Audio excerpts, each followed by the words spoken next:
Assalamualaikum dan apa khabar semua, saya harap semua sihat. Baiklah, video kali ini saya buat khas untuk saya merespon kepada bencana yang sedang berlaku di negara kita. Kita sedang diuji ya, banjir kilat yang untuk pengetahuan semua adalah 4 kali ganda lebih besar kali ini ya, berbanding banjir kilat yang pernah kita hadapi sebelum inilah. Saya ada buat pembacaan tadi dan ketika video ini dirakamkan, hari ini adalah 19 bulan dan banjir yang berlaku adalah semalam yang sangat teruk di Lembah Kelang terutamanya. Dan menurut pakar meteorologi kita daripada Universiti Malaya, Profesor Datuk Dr. Azizan Abu Samah, beliau menyatakan bahawa kenapa bencana kali ini 4 kali ganda lebih hebat adalah disebabkan oleh 3 punca utamalah. Yang pertama adalah kerana berlakunya Taifun Rai di Laut Cina Selatan. Dan yang kedua adalah apabila berlakunya tekanan rendah di banjaran Titiwangsa yang menyebabkan hujan yang lebat sangat berlaku di banjaran Titiwangsa, yang mana air daripada banjaran tersebut mengalir ke Lembah Kelang. Dan isu happen that Lembah Kelang ketika semalam tak silap saya bermula pada 17 hari bulan Disember dan dia berlarutan sehingga 18 hari bulan. Okey, Lembah Kelang sedang menghadapi air pasang besar. So 3 faktor ini, Taifun Rai, tekanan rendah di banjaran Titiwangsa dan air pasang besar di Lembah Kelang menyebabkan kita punya bencana kali ini benar-benar besar berbanding yang biasa. So saya ingin mengambil kesempatan ini juga untuk mengucapkan salam takziah kepada mangsa-mangsa banjir dan kepada siapa-siapa yang terkesan dengan banjir kali ini. Kami mengucapkan salam takziah dan kami mendoakan anda semua dipermudahkan urusan, diberi kekuatan, dan insya-Allah saya yakin rakyat Malaysia, kalau anda dapat lihat ya, bantuan datang daripada pelbagai sudut, alhamdulillah. So insya-Allah video kali ini saya buat khas untuk saya berkongsi dengan anda semua bagaimana ya kita setelah kita menghadapi ujian, bencana dan sebagainya, bagaimana kita dapat kembalikan kita punya kesejahteraan emosi kita, right? So saya harap sangat bantuan kecil daripada saya ini dapat membantu anda semua untuk kembali pulih emotionally, insya-Allah. Baik, selamat menonton. Baiklah, sebelum saya teruskan, kepada yang masih belum kenal siapa saya Dr. Nazri. Saya merupakan pensyarah di salah satu universiti awam di negara kita dan bidang saya dalam bidang biomedical engineering dan saya juga certified fitness instructor. So meaning when it comes to kesihatan dan wellness and fitness dan sebagainya memang dekat dengan diri saya, and that is why bila saya tengok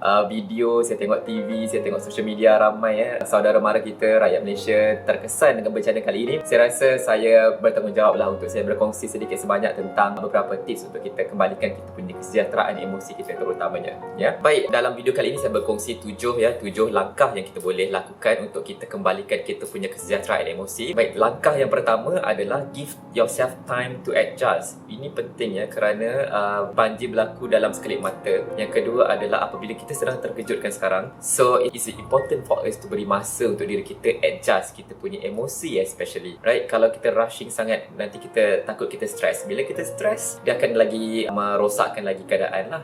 So macam mana nak bagi masa dekat diri kita adalah dengan kita ya, kalau kita boleh berbuka sedikit, kita betul-betul tarik nafas dalam-dalam, kita lihat sekeliling kita, kita betul-betul terima redha yang sekarang ini kita sedang diuji dan bagi masa kepada diri anda untuk adjust emosi anda, untuk adjust kalau ada anak makan pakaian dan sebagainya. Tak apa, take things slowly ya. Itu untuk pastikan bahawa anda dapat ya menguruskan kehidupan anda selepas ini dalam struktur yang lebih kemas lah. Kita tak nak kita lagi pecah camarba dan itu akan lagi merosakkan keadaan. So insya-Allah dengan kita memberi masa kepada diri kita untuk kita adjust emotionally, minda kita punya pekerjaan kita, keluarga kita dan sebagainya, insya-Allah anda punya kesejahteraan emosi anda akan dapat kembali lah ya. Baik, langkah yang kedua adalah dengan kita mendapatkan social support ya. Kita boleh dah start untuk minta pertolongan ataupun kita berkongsi ya kita punya somewhat cabaran yang kita hadapi sekarang ini dengan rakan-rakan kita, dengan ahli keluarga kita ataupun dengan badan-badan yang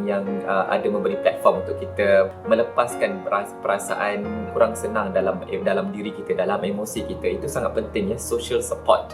Saya ingat lagi, saya pun pernah berlaku kejadian tidak diinginkan dalam diri saya juga dan saya isolate diri saya dan benda tak membantu. Yang sangat membantu adalah kita dah start open up, kita berkongsi dengan keluarga rapat kita, dengan rakan-rakan kita, ataupun saya cadangkan juga kalau anda sekarang kita ada boleh buat WhatsApp group kan. So mungkin anda boleh buat WhatsApp group dengan rakan-rakan yang menghadapi musibah yang sama. At least kita sama-sama ada empathy yang kuat untuk kita kembali pulih, right? Dan itu lebih sangat-sangat membantulah. Saya ingat lagi mak saya pun masa dia kena COVID hari tu, dekat dalam ward tu dia ada buat satu WhatsApp group lah, COVID Survivor namanya. Dan itu nampak mereka saling support each other, saling membantu, dan itu sangat-sangat dapat memberi impact yang positif ya kepada kita punya proses pemulihan emosi kita. Baik, tips yang ketiga adalah communicate your experience, ataupun dalam bahasa Melayunya, anda boleh ekspreskan ataupun luahkan anda punya perasaan ataupun pengalaman tersebut ya. Kadang-kadang apabila kita berada dalam trauma disebabkan oleh bencana dan sebagainya, adalah sangat terapeutik dan sangat membantu apabila kita meluahkan apa yang kita rasa.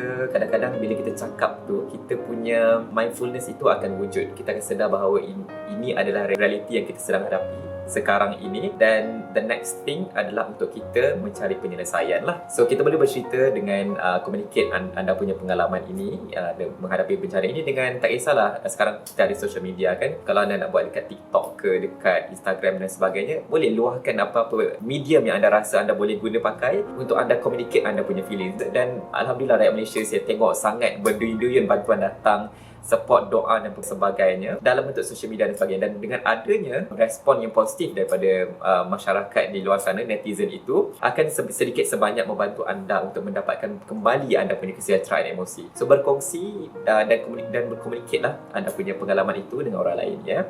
Okey, langkah keempat kalau saya boleh berkongsi adalah kita create kita punya local support group ya. Kita ada federal, kita ada negeri dan sebagainya support group. Tapi kalau dapat kita punya locality ataupun kita punya rukun tetangga yang terlibat dengan bencana kali ini, kita boleh somewhat create support group yang dimonitor, yang difacilitate oleh pakar-pakar yang untuk memberi bantuan dan sokongan dalam konteks emosi juga.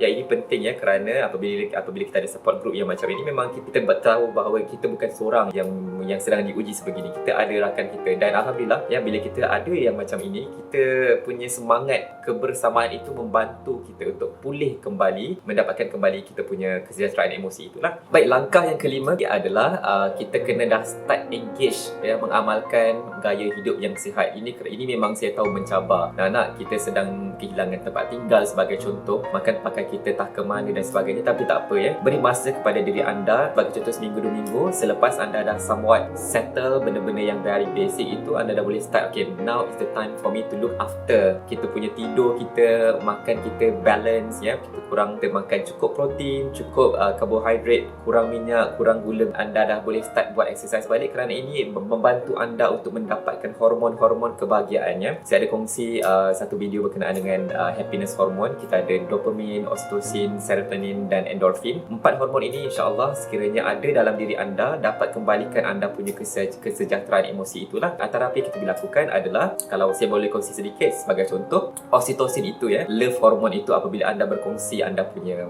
masalah ataupun anda membantu rakan-rakan anda yang juga menghadapi dugaan ini, hormon oxytocin akan wujud dalam diri anda dan anda pun akan rasa bahagia juga. Itu oxytocin. Yang kedua, apabila anda start buat exercise ringan dan sebagainya, endorfin adalah painkiller punya hormon ya. Endorfin akan bantu anda juga untuk rasa happy dan kembalikan anda punya emosi positif tersebut.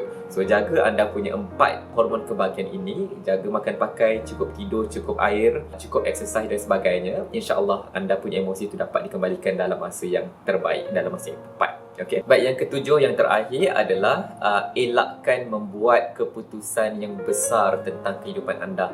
Of course, ketika kita sedang diuji, kita kehilangan harta dan sebagainya, dan emosi kita kurang stabil ketika ini, adalah dinasihatkan untuk tidak mengambil keputusan yang besar.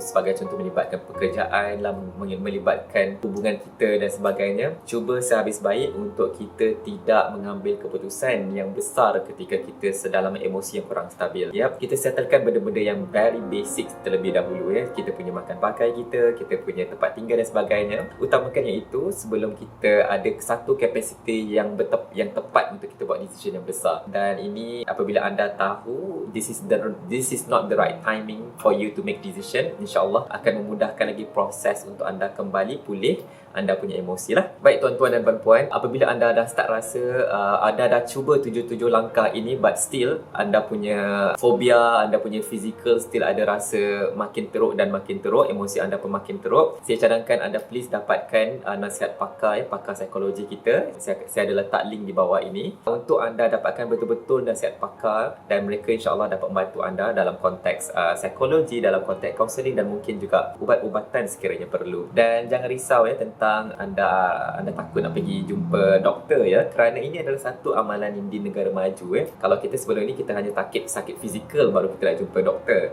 Tapi sebenarnya apabila kita ada satu kita perlukan bantuan emosi, kita pun perlu jumpa pakar juga ya. So dalam konteks sekarang ini, anda tahu bahawa emosi anda perlukan bantuan, sila rujuk kepada pakar, dan insya-Allah saya yakin, saya doakan anda akan dapat kembalikan anda punya kesejahteraan emosi itu, dan mudah-mudahan Allah permudahkan dan dibukakan jalan. Amin ya rabbal alamin. Baik, itu saja video ringkas daripada saya, dan saya sekali lagi saya berdoa dan meraihkan juga rakan-rakan kita di sana untuk bantu ya rakan-rakan kita yang sedang diuji. Kita sama-sama kita jaga kita lah, dan insya-Allah saya doakan yang terbaik untuk anda semua kembali pulih, dan kita sama-sama dalam we are in this together insya-Allah. Assalamualaikum dan jaga diri semua. Bismillah, moga Allah redha, moga Allah jaga anda semua. Assalamualaikum.